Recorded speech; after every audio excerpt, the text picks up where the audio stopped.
Welcome to Bharat kitchen.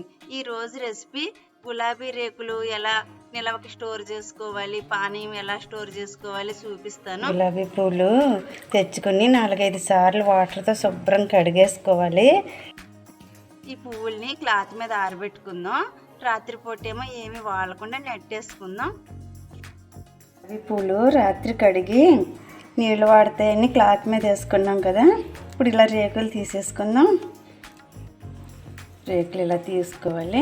ఇలా పలసగా ఇప్పుకుంటే cloth మీద ఆరిపోతాయి.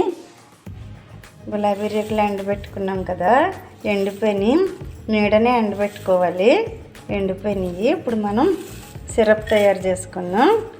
గిన్నెలో వేసేస్తున్నాను రేకులు. గులాబీ రేకులు గిన్నెలో వేసుకుందాం. వాటర్ పోస్తున్నాను.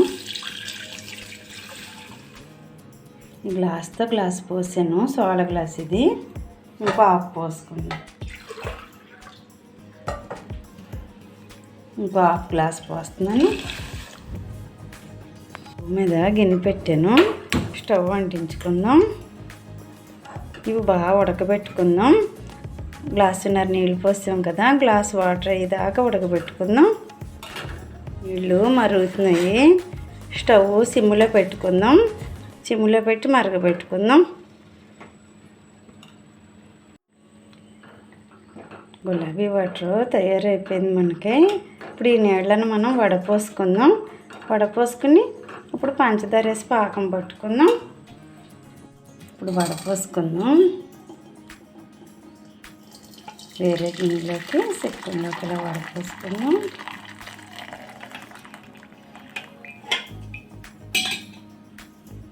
ఇప్పుడు ఈ వాటర్ని ఈ గిన్నెలోనే పోసుకుని ఇందాక ఉడకబెట్టుకున్నాం కదా రేకులు, మళ్ళీ స్టవ్ మీద పెట్టుకుని పంచదార వేసుకుని ఉడికించుకుందాం. స్టవ్ మీద పెట్టాను. ఇప్పుడు ఉడకబెట్టుకుందాం.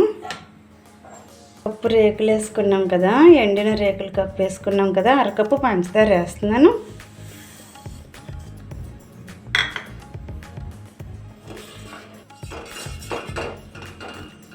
పాకం ఉడికిపోయిందేమో చూసుకుందాం. తీగ పాకం కాదు, కొంచెం జిగురు రావాలి. కొంచెం ఉడకబెడదాం.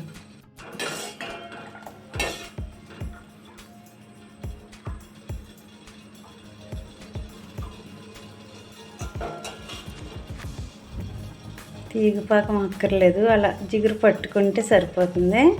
పాకం తయారైపోయింది. స్టవ్ ఆపేసుకుందాం. ఇది ఇలా చల్లారనిద్దాము.